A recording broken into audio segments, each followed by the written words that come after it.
Hello and welcome back to our nostalgic or problematic series where we are rewatching Dawson's Creek. We are on season 2, episode 11. And we lied. We said we were going to start doing 2 episodes every recording, and we're not. We're not. We will next time. But we do have one. And it's a pretty good episode. This one's got a lot I honestly going did on. not have a lot of notes. You know what? I kind of don't either. Okay, but I have a lot of thoughts. All right. Well, so there you go. That's where. All right. So the name of this episode is called Sex She Wrote. Ooh. Hello. Here's the summary. When an unsigned letter reveals that someone has been having sex, Abby sets out to expose the guilty couple. Yes. So when I first read the summary, like just to myself, I thought it said Andy. Oh. And so I start watching it thinking like Andy's out. And I was like, why does Andy care so much? Like, is she like a prude? Like, this doesn't sound like her. And then as I'm watching it, I realized I misread. Anyway, It's fine. My old eyes, it's fine. So first of all, sex, she wrote. Yes. Is a reference to Murder, She Wrote, which was a very famous Angela Lansbury TV series, which is just what it sounds like. Did you watch it? I don't think so. My grandma loved that show. Honestly, it was probably pretty good. Yeah, my grandma. And Jamila was telling us that her and her daughter have been rewatching it. And are they enjoying it? Yeah. Okay. I bet it's really good. Because, well, first of all, just like solving things is kind of fun to watch. I love stuff like that. I don't like it. I know. I love a detective story, a suspense story. The only detective stuff I like is like Clue.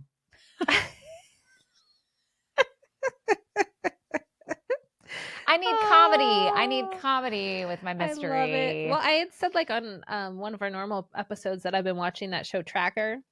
Oh yeah, with Justin Hartley. So I've been watching it, and his name is Josh Hartley. Is it Justin? Who am I thinking of? I know who Josh Hartley is. Wasn't he in Pearl Harbor, the movie? He's like a heartthrob from a while back. I have to look this up while we're talking. And I think the other guy's name is Justin Hartley, but I could be totally wrong. No, you're probably right. First. So I've been watching it, and my husband's kind of gotten into it too, but because we watch NCIS, including like older NCISs, the formatting of the shows is so different. So like we'll be doing something and it'll be like an average guy, like someone just like at the gas station, Brad will be like, oh, I bet it's going to be that person when we're watching Tracker. And I'm like, no, this show is not like that. It's like, it is probably exactly who we think it is. The excitement is just like finding them or the chase or like whatever. It's not like ever some big twist usually.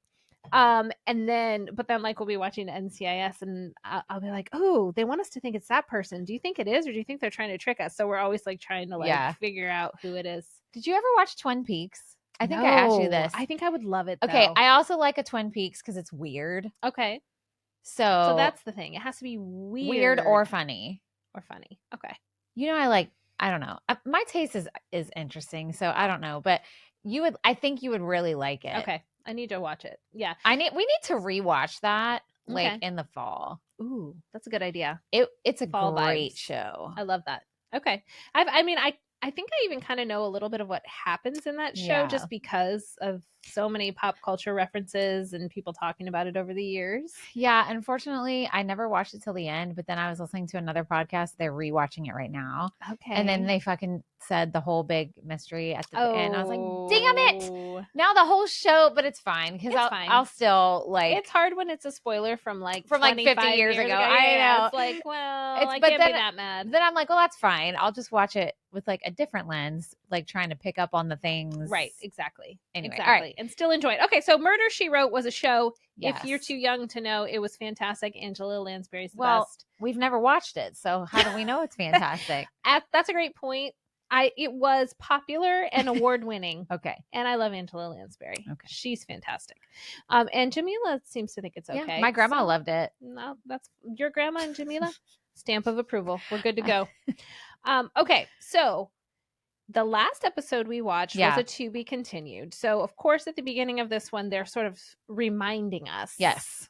It's all the pairing up of everyone. So like Dawson and Jen were like in an intimate moment when we last saw them, and Joey and Jack, and then Pacey and Andy come out of this bed and breakfast holding hands. It seems like maybe they didn't have sex, but then you don't really know. Well, I thought they didn't, but then you were like, oh, just wait. So now, I had to watch this episode to find out. So they kind of summarized that for a while, right? I thought it was a really good episode setup in the first 5 minutes. Mm-hmm. Because you don't know what anybody has done. Right. That's all you see is them being like their Either conversations. awkward or not awkward or Like who did what? That's what you're wondering. You're like, yeah, and you still don't know. Right. Yeah, which was kind of cool. It was a good setup. Yeah. So then we go to, was it their film class or something, or was it English class where Ferris? Oh my god, Ferris. That's my son who is in high school also. Dawson is doing a rewatching of. I didn't even know what movie that was. Did they say? It was like an old mystery movie, and he's like not teaching the class, but sort of like giving. It was part of his lecture. like presentation, and it's that asshole teacher, right? Yeah. So that happens, and they're all supposed to have some assignment. So of course, Abby shows up immediately, talking about her dog Giggles, which obviously is totally like fabricated in the moment, and how she doesn't have hers, and it's this whole, instead of just being like, I was sick, I was tired, my dog died. She's like, Giggles ate chocolate flavored laxatives that my dad uses. It was this whole elaborate thing. She's really good at improv. Yeah, she is.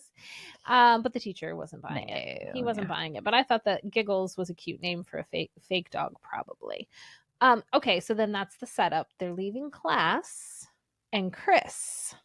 Everyone remember Chris? He was the guy who had the party, and then him and Abby teamed up to like run for student government. Right.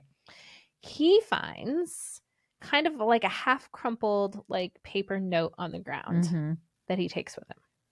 Which is your nightmare in high school, right? Yes. That happened to me so many times. I know it happened to me too. I can't think of a specific time.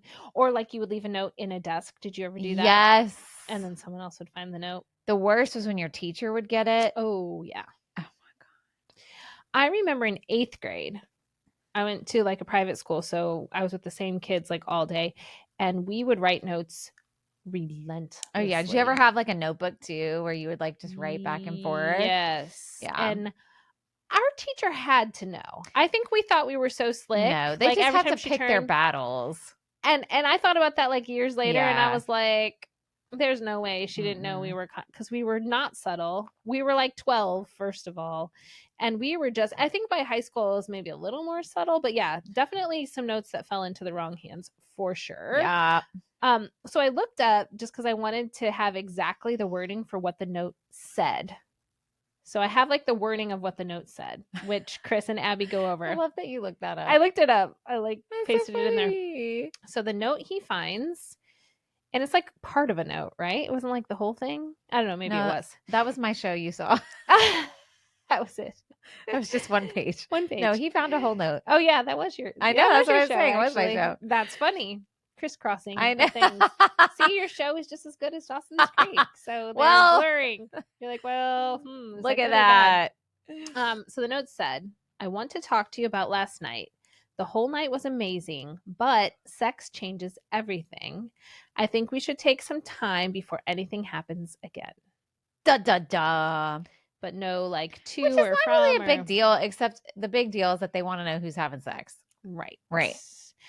But like, it doesn't say that they had sex. The whole night was amazing. Oh yeah, you're right. It says sex is a big deal. Sex changes everything. So that could mean like it was amazing, but like maybe like we shouldn't do it again, which is what you want to believe. Or it could mean like it was amazing, but let's not like get that far. I don't know. Anyway, it could mean a lot. That was the point. Right. So right away, Abby, well, mostly Abby, but she drags Chris into it. Yeah. Have to figure out who this is. And I thought it was so funny that Abby's like, well, there's only like 3 couples it could be. And I'm like, out of your entire school, it could only be 3 couples. These 3. I thought that was really funny. Yeah. And just like the way she's describing all of them. Well, Jen's a rebound girl and Dawson's on the rebound. And why do they care? Why do they fucking care? She really cares. I know. But then also, okay, we'll get there. Like, why still, I'm saying, why is Chris so hot for Abby? I don't know. It's weird, yeah? It's weird. Because he's especially like, I don't and then want to say like, gross, but kind of gross. Yeah, and she like pulls him in. Like, I didn't like this part because she convinces him to help her because she promises to like do shit with him. I didn't like that. Doesn't he say something like, if I can see you naked or touch your bits or something like that. Yeah, something like that. Yeah. Or she says it. She's like, I'll let you touch me in places, something or other. I don't know. We're probably getting that all wrong. But it was something like that. Like, she's like, here's why you should help me. Yeah. I did think one of Abby's, I mean, all of Abby's lines are great, but she's talking to him and him being Chris, and he says something really lame, but it's like a pickup line. She's like, Chris, your lines land like a stack of bricks. Yeah. I thought that was so funny. Like, I just like, that was a really good way to like shut him down. But then like Abby, I wrote this down, but then when I like saw the scene, I kind of understood. But like Abby's like, and it has to be videotaped. I know. I thought that was weird. I don't know. It's like, what is happening with this? I don't know. That was weird. Yeah. But anyway. Then let's talk about the drawing of Jack, because it's back. Mm-hmm. And I literally just wrote ha ha ha ha ha. The drawing of Jack. Well, you know what Abby called it? No, what? I don't remember. What'd she call it? I watched this like 3 weeks ago. A dead ringer for Mr. Bean sketch. Stop. Yeah. Oh. I'm dying. I mean, she's not wrong. Dying. Okay, yeah. So the sketch that should never see the light of day is back. And like, okay. She's carrying it around. Well, okay, I wrote that down. I said, Joey sure is willy-nilly about carrying around that new drawing and then leaving it by a computer or whatever the fuck she was doing. I'm like, and literally everyone, why is she carrying it everywhere? And everyone wants to see it. It's weird. It's just, it's odd. Hello? And everyone, like, literally, this is everyone with Joey the whole episode. Hey, Joey, how'd the nude sketch go? The next person, hey, Joey, so how was the naked sketching? How'd it go? I'm like, hello? Does everyone know that she was doing this? And then I think she says to Dawson, or he goes, how did the naked sketch go? And she's like, naked? I'm like, what? It's just too much. It's so funny. It's too much. But then we had the scene where her and Dawson are standing there in the rain on the like steps of the school. They're like under an awning. Oh yeah. But it's like raining outside. And this is when he asks her about the thing and wants to see it, but she changes the subject. Yeah. Which later, obviously, he figures out. Right. Because she leaves it out and he sees it. Because she's all willy-nilly about it. But everyone can tell that's Jack. I mean, it looks nothing like him. I didn't think it did either. Like, it could literally be like, just draw a picture of like a random young guy. man, like, naked. Like, that's what it would look like. I don't know. I just like Mr. Bean sketch. That is great. God, I love Mr. Bean. I do too. Sheesh. So good. But anyway, okay. Oh, go on. Also, we talked before about a sex slang, scrump. There was another one in this episode. They were saying bump. Really? Yeah, because I wrote, was bump a popular slang term in the 90s for sex? I feel like I have heard that one. Have you? And don't they say like bumpin' when you're talking about that? Who? They? Who is the they or... Is it just? I don't think I've ever said that. Although somebody, I don't know if you noticed this, a friend of mine from high school named Chris. Hey, Chris Usher, what's up? He posted when I put the soundbite of us talking about scrump. Oh yeah. He's like, yeah, that never made it to us. Okay. So like, it's not just us. No, like that was not at our high school. Yeah. In South Louisiana. I feel like I've heard bump and bumpin'. I mean, bump and grind, I guess. Duh. Maybe that's what I'm thinking of. I don't know. I don't see nothing wrong with a little bump and grind. Ooh, wait, was that R. Kelly? Should not be singing that. Was it? I think it was. Shit. Scrub. Anyways. Well, okay. Go Sorry. on. What else you got? Well, I had a frowny because I put both Dawson and Joey lying about. Well, this is like way at the end of the moment. I only have 2 more things for this episode. Yeah, I don't have that much either. I just put them both lying about having sex. I just thought that was gross. Like, boo. You mean to each other? Yeah, because like when they're finally like at the climax of the episode, where they're at the climax of the episode, and they're like, "Okay, it's fine. Yes, we did it." And then he said they did it, and then Jen and Jack are like, "Excuse me, like, hello, no, we did not." Like, right? Yeah, that was weird. I didn't like that either. And poor fucking Jen. Jeez, I know. Jeez, I know. He came into her room. I know. They didn't have sex. And here he is, like, lying. Basically, this is how I kind of viewed it, at least from Dawson's perspective. He was saying something that Joey would find believable, he thought. I know, but still. Well, that's what I'm saying. Like, I poor Jen. Like, I hate that. You know. Yeah. There was one line that I was like, oh, Dawson, when they were standing in that rainy scene and he's talking about his movie and he's like, oh, we're really trying to get going. And I mean, it's really cheesy because he's like, we just haven't found our leading lady. She's got to be beautiful and sophisticated and strong, like all these things. And she's like, Joey is like, you're describing Julia Roberts. She goes, what you need, Dawson, is a Julia Roberts. Like, with that description, he's like, what I need is a you. Oh, ew. You didn't like it? I thought that was cute. I mean, I don't know. So there was a Julia Roberts reference. There was a Mickey Rourke reference. Man, I really needed to not take this. I watched this weeks and weeks ago, and right? I'm like, I don't remember this episode. And there was a Bill Gates reference. Oh, yes, I do remember that one. Yeah, that I forget what were they saying about him? I can't remember. Yeah. I don't know if it was money related or computer related. I don't know. Or they called someone a Bill Gates, like someone smart. I don't remember. Yeah. But anyway, I just thought that was funny. And so then Abby, let's discuss then this elaborate setup. Oh, Jesus. I know. Right. They like tricked them, got them in a deserted classroom. She comes in with a camera. Because it had to be videotaped. Uh-huh. And they did like handwriting comparisons earlier in the episode. Why do they care? Who fucking cares? It was really a lot. I know. It was really a lot. So just to come to the conclusion that the couple, that it was Pacey and Andy. And he wrote it. Yeah. Right? Because they did figure out it was his handwriting. Right. But still didn't prove that they had sex. But we do find out that they did. They did. And the other two couples did not. And so, like, Andy was all upset about it. And I was like, why are you upset? He didn't say, like... He was not disrespectful. No, I mean, and he's right. Sex does change everything. I don't care who you are. Mm-hmm. It does, or what age you are. I mean, it could be a good everything, but I mean, it does change things. Yeah, I mean, change isn't necessarily bad, but change is heavy. And that's what I think I appreciated about that. Yeah. That, like, you can't... Like, even little changes, which sex is not a little change to a relationship, but like just anything. I find, like, even in just my normal routine, anytime something like kind of in the universe is tweaked, everything around it also has to follow.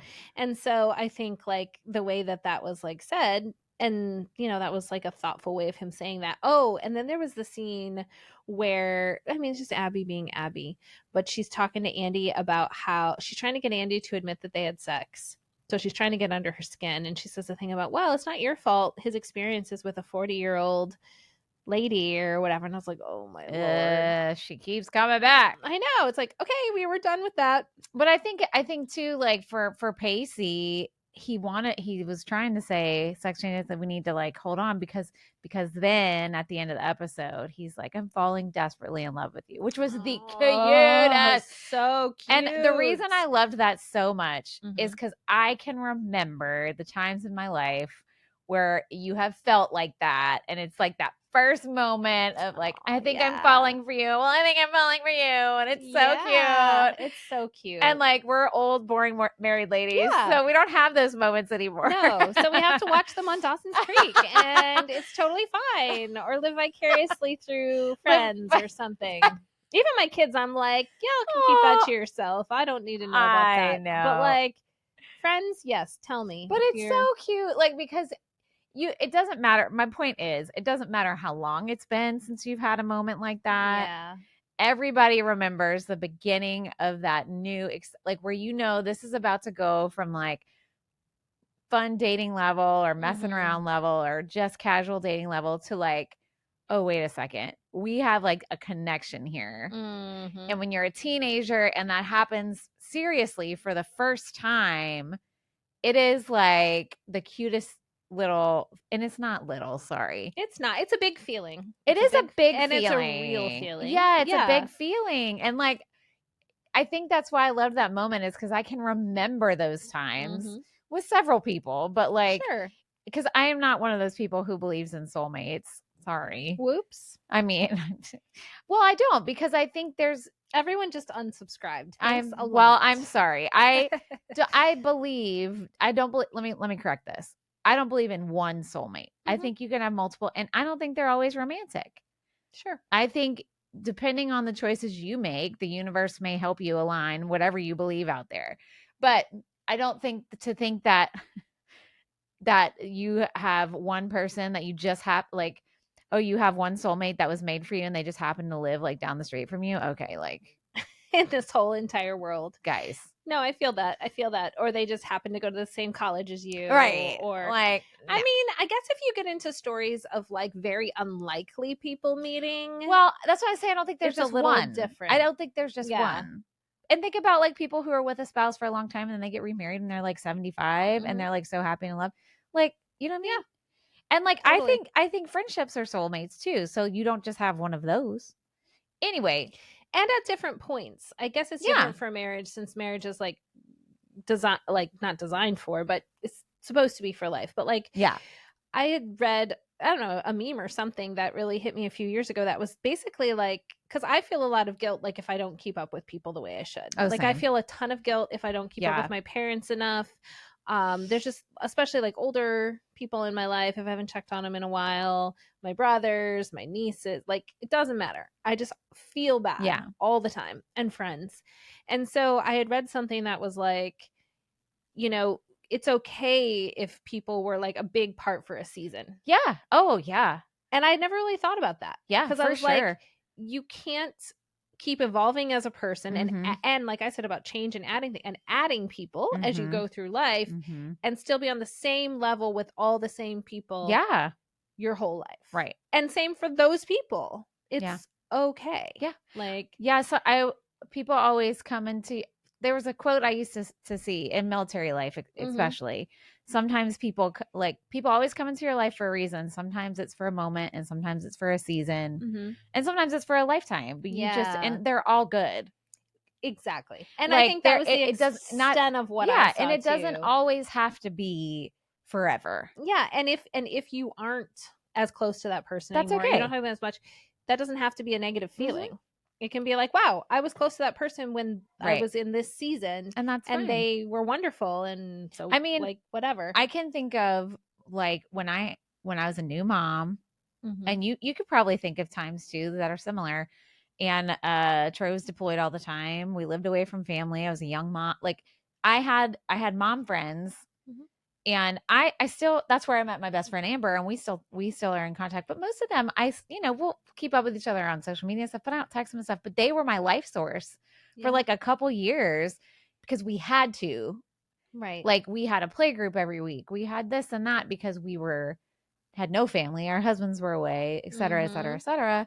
But then, and think of how, like, to your point, how important that was. And it was so important. And I could not have gotten through that time without them. Yeah. Without that community. But then like they served their purpose, and you served their purpose. And we evolved. We got older. We moved. Totally. And we still keep up with each other, but it's not like. Same with me. Like I think too, in the way our society, because then I still tertiarily see, like, same with like my college friends. I have one college friend.